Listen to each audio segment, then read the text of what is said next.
সম্মানিত উপস্থিতি, আজকের এই অনুষ্ঠানে উপস্থিত রয়েছে গণমানুষের সংগঠন শহীদি কাফেলা, অসংখ্য শহীদের রক্ত স্নাতক কাফেলা, মুসলিম মানবতার সাহসী ঠিকানা, বাংলাদেশ জামায়াত ইসলামীর নোয়াখালী জেলার সম্মানিত আমির, নোয়াখালী সদর সুবর্ণচর 4 আসনের কান্ডারি, বিশিষ্ট ইসলামী চিন্তাবিদ, বিশিষ্ট শিক্ষাবিদ, সাবেক গভর্নমেন্ট হাই স্কুলের প্রধান শিক্ষক জননেতা জনাব ইসাক খন্দকার বিএসসি, উপস্থিত রয়েছেন নোয়াখালী ইউনিয়নের গর্ব, নোয়াখালী ইউনিয়নের অহংকার, আল মাদ্রাসাতুল দিনিয়ার সাবেক প্রিন্সিপাল, বারবার কারা নির্যাতিত জনতা জনাব মাওলানা রুহুল আমিন, উপস্থিত আছেন অত্র এই হিন্দু মিলনের সম্মানিত সভাপতি, মঞ্চে তো মেহমানবৃন্দ, আমার সামনে সমবেত ইসলাম প্রিয় ইসলামী আন্দোলনের তরুণ দীপ্ত শপথের মুজাহিদ ভাইয়ের, আসসালামু আলাইকুম ওয়া রাহমাতুল্লাহ। ওয়ালাইকুম আসসালাম। প্রিয় উপস্থিতি, আমাদের মোহতারাম জেলা আমির কথা বলবেন, আমি দুইটা বিষয়ে কথা বলেই শেষ করছি। প্রিয় ভাইয়েরা, ইসলামী আন্দোলন, বিশেষ করে জামায়াত ইসলামী বিগত 17 বছরের ফ্যাসিস্টের নির্যাতন নিষ্পেষণে আমরা আমাদের একে একে 11 জন ভাইকে কেন্দ্রীয় নেতৃবৃন্দকে আমাদের মাঝ থেকে কেড়ে নেওয়া হয়েছে, আপনারা জানেন। এই চলমান নির্যাতন নিপীড়ন শুধু আমাদের এই বাংলাদেশে নয়, রাসূল আকরাম সাল্লাল্লাহু আলাইহি ওয়াসাল্লামের সময় থেকে শুরু করে নিয়ে, সাহাবা আজমাইনের সময় থেকে শুরু করে নিয়ে, খেলাফতের রাশেদার সময় থেকে শুরু করে নিয়ে প্রত্যেক যুগেই যারা সত্যের পক্ষে কথা বলেছেন তাদের বিরুদ্ধে এমন ষড়যন্ত্র হয়েছে। রাসূল আকরাম সাল্লাল্লাহু আলাইহি ওয়াসাল্লামের প্রিয় সাহাবী মুসাব ইবনে উমাইর রাদিয়াল্লাহু তাআলা আনহু, তিনি তার চাচার ঘরে লালিত পালিত হচ্ছিলেন। তিনি ইসলাম ধর্ম যখন গ্রহণ করেছিলেন, তার চাচা তাকে বলল, তুমি হয় ইসলাম ছাড়বে, নাহলে আমার বাড়ি ছাড়বে। তুমি কোনটা ছাড়বে তুমি বলো। সে বলছে, আমি তোমার বাড়ি ছাড়বো। তখন তাকে তরবারি দিয়ে পুরো শরীর আঘাত করে, রক্তাক্ত করে তাকে পুরো শরীর থেতলিয়ে দেওয়া হলো। মুসাব রাদিয়াল্লাহু তাআলা আনহু যখন চিৎকার করছিলেন, তখন তার মা এসে তার কাছে এসেছিলেন। যখন তার কাছে এসেছিলেন, মুসাব রাদিয়াল্লাহু তাআলা আনহু মনে করছিলেন তার মা তাকে সহযোগিতা করবে, তার পাশে দাঁড়াবে। তখন মাও বলল, তুমি যদি ইসলাম ত্যাগ না করো তাহলে তুমি আমার বাড়ি থেকে বের হয়ে যেতে হবে। এই উস্কো চেহারা, রক্তাক্ত চেহারা নিয়ে মুসাব ইবনে উমাইর রাদিয়াল্লাহু তাআলা রাসূল সাল্লাল্লাহু আলাইহি সাল্লামের কাছে গিয়ে উপস্থিত হলেন। উপস্থিত হওয়ার পর রাসূল আকরাম সাল্লাল্লাহু আলাইহি ওয়াসাল্লাম বলছিলেন, তুমি কি সেই মুসাব, যে মুসাব দৈনিক একটা জামা পরে পরের দিন আরেকটা জামা পরতে, এক জামা 2 দিন পরতে না? তুমি কি সেই মুসাব? তুমি কি সেই মুসাব রাদিয়াল্লাহু তাআলা? তুমি কি সেই মুসাব, যে মুসাব আজকে যেই সুগন্ধি ব্যবহার করতে আরবের কোনো মানুষ সেই সুগন্ধি ব্যবহার করতো না? তুমি কি সেই মুসাব? সকল সাহাবীরা বলি, ইয়া রাসূলুল্লাহ, সেই মুসাব।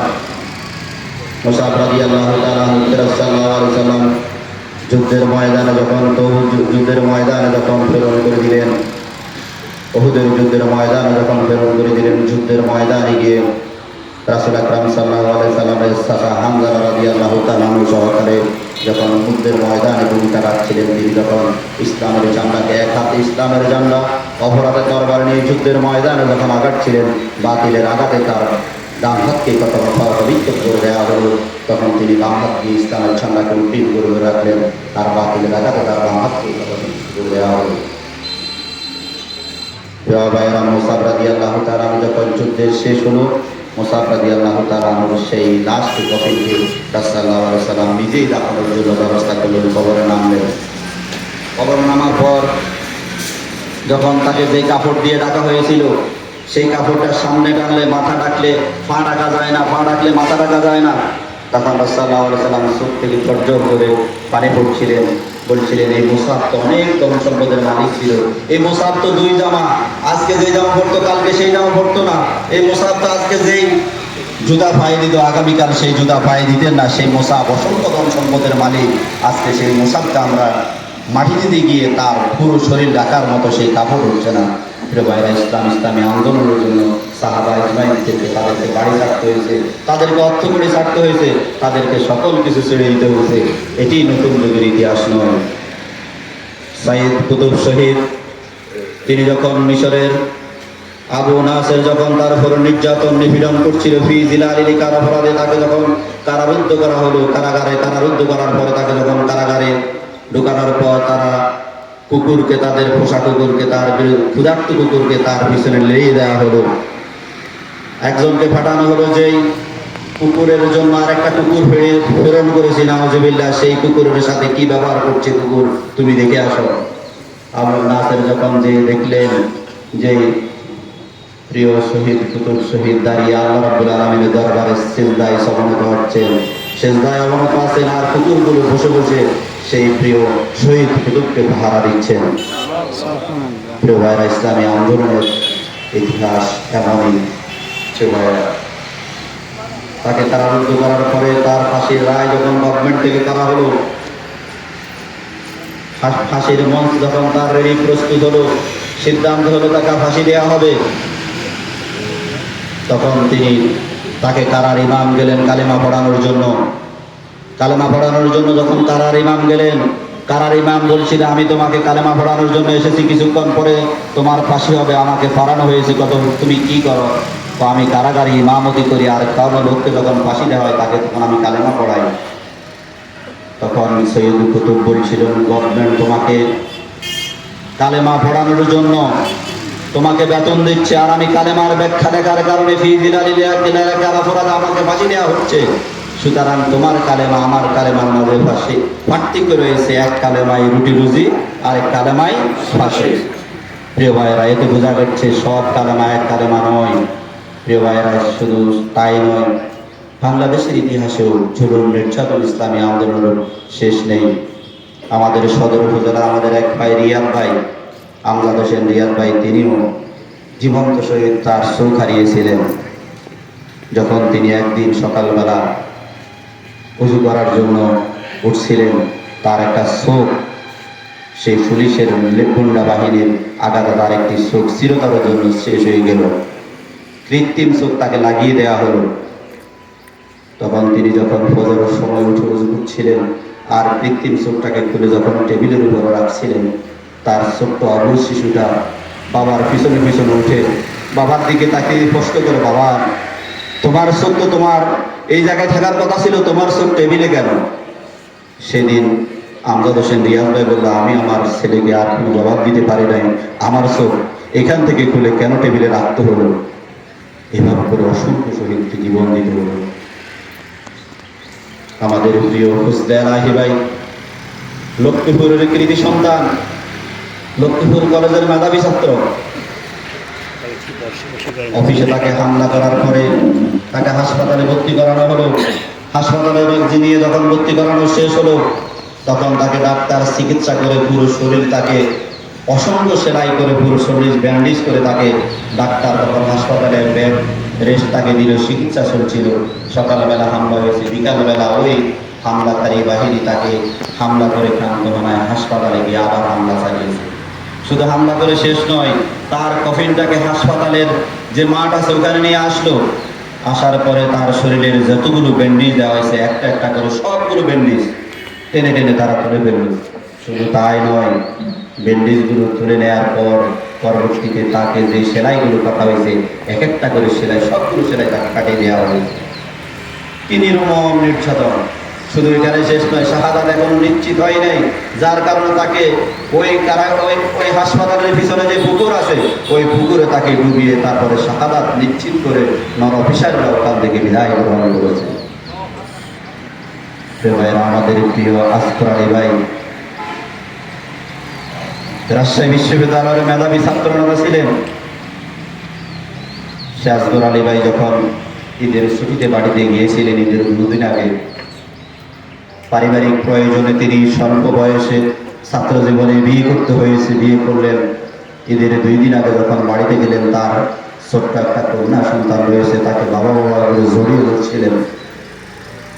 আর যখন বিশ্ববিদ্যালয়ের ক্যাম্পাসে পরিবেশ পরিস্থিতি উত্তপ্ত হচ্ছিলেন, তখনই প্রিয় ভাইয়ের কাছে যখন খবর আসবে, তখন প্রিয় ভাই রাজশাহী বিশ্ববিদ্যালয়তে চলে গেলেন ক্যাম্পাসকে রক্ষা করার জন্য, অঞ্চলকে রক্ষা করার জন্য।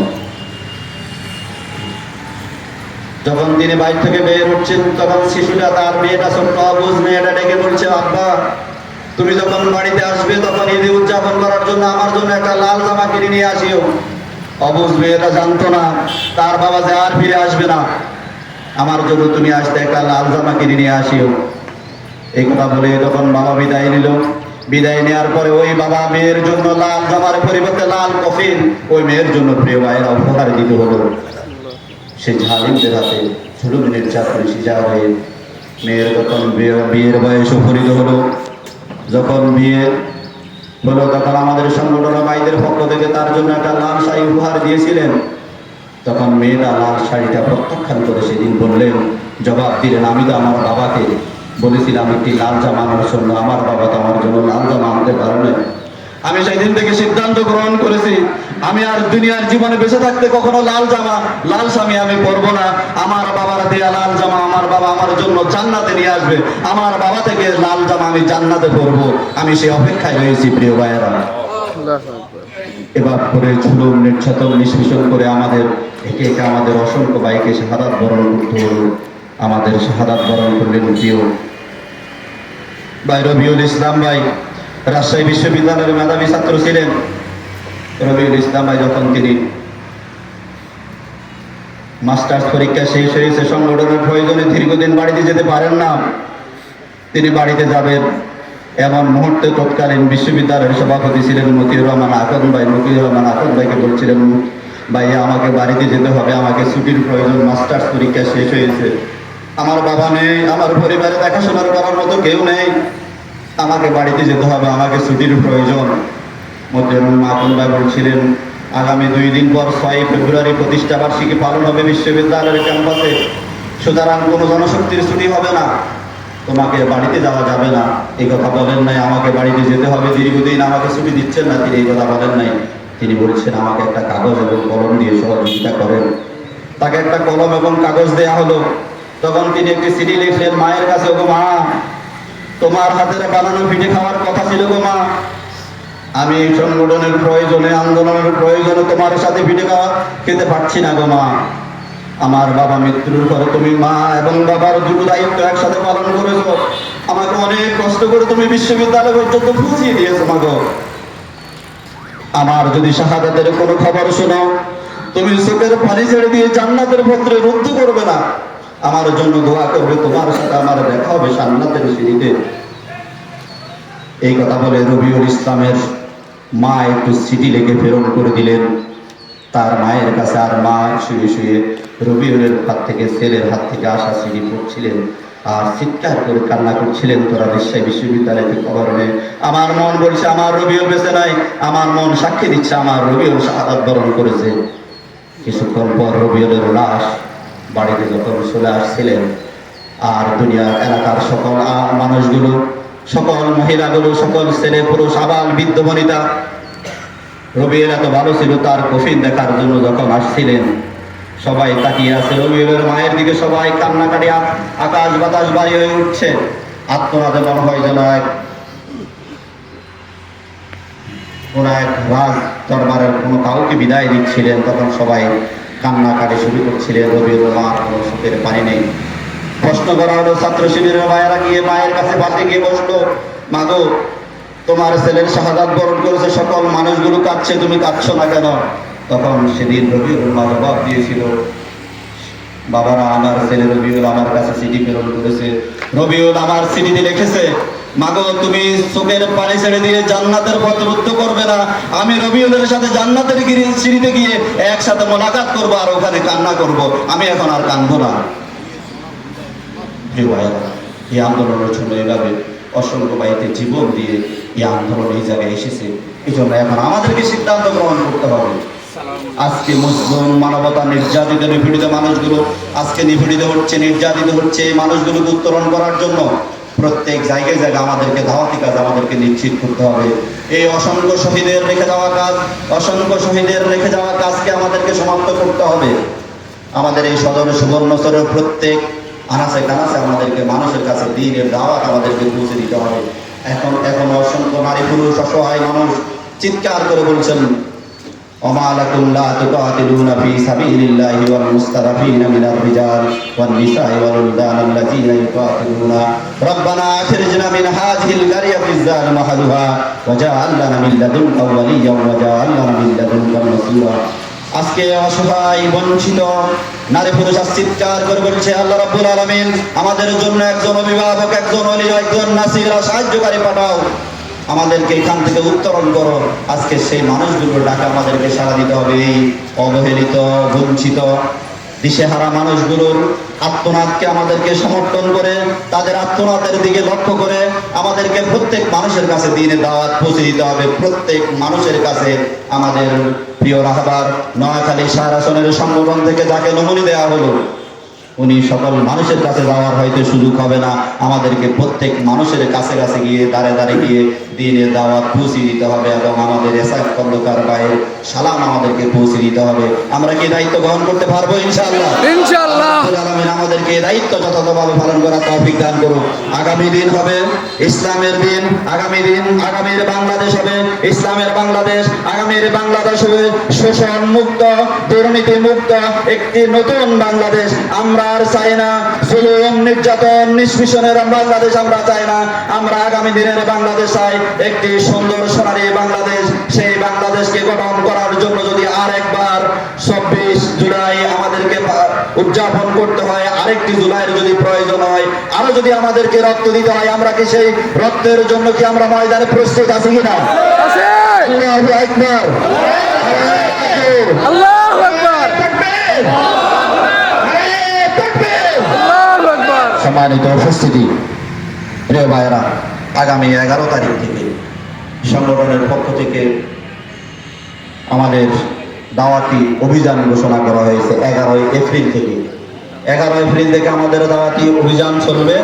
সংগঠনের সদর উপজেলায় এবং নোয়াখালী ইউনিয়নের সিদ্ধান্ত হচ্ছে আমাদের যত মানুষ রয়েছে তার অর্ধেক মানুষকে আমরা আমাদের সংগঠনের আওতায় নিয়ে আসবো। এই এলাকায় যদি ৪০,০০০ মানুষ থাকে, ২০,০০০ মানুষকে আমরা দাওয়াত দেব এবং সহযোগী করব। আপনারা কি সেই দায়িত্বটুকু পালন করতে পারবেন? ইনশাআল্লাহ। তাহলে আগামী ১১ তারিখ থেকে আমরা প্রত্যেক ডোর টু ডোর, প্রত্যেক বাড়িতে বাড়িতে, প্রত্যেক ঘরে ঘরে, প্রত্যেক পাতিলে পাতিলে আমাদেরকে দ্বীনের দাওয়াত আমাদেরকে পৌঁছে দিতে হবে ইনশাআল্লাহ। সেই দায়িত্বটুকু পালন করব। তাহলে এই ময়দানকে আমরা, এই শহীদের ময়দান, শহীদ যে আমাদের শহীদরা যে আমাদেরকে ঋণী করে গিয়েছেন, সেই শহীদদের ঋণকে আমরা পরিশোধ করতে তখনই পারবো। প্রিয় ভাইরা, আসুন আমরা সবাই মিলে ঐক্যবদ্ধভাবে দ্বীনের এই আন্দোলনকে যথাযথভাবে আমরা বাস্তবায়ন করার মাধ্যম দিয়ে সুবর্ণচর সদরের এই অবহেলিত এই ময়দানকে আমরা আবার সেই রাহুলের কবল থেকে আমাদেরকে উত্তরণ করতে হবে। এখানে থাকবে না আর পরিবারতন্ত্র, এখানে থাকবে না আর জুলুমের তন্ত্র, এখানে থাকবে না আর নির্যাতন আর নিপীড়ন। সেই নির্যাতন নিপীড়নের জন্য, এই নিপীড়নের জন্য আমাদেরকে উত্তরণ করতে হলে আমাদেরকে এক মাত্র প্রয়োজন ইসহাক খন্দকার বিএসসিকে। আমরা কি প্রস্তুতি আছি? ইনশাআল্লাহ। আল্লাহ রাব্বুল আলামিন আমরা বিজয়ের মালা পরিয়ে আমরা ঈদ উদযাপন তখন করব, ঈদ পূর্ণমলিনে আবার করব। আমরা বিজয়ের মালা পরিয়ে নোয়াখালী শাহর আসন থেকে সংসদে প্রেরণ করে নির্যাতিত নিপীড়িত মানুষের জন্য কথা বলার আমরা সুযোগ করে দেব ইনশাআল্লাহ। ইনশাআল্লাহ। আমাদেরকে কবুল করুন। আসসালামু আলাইকুম।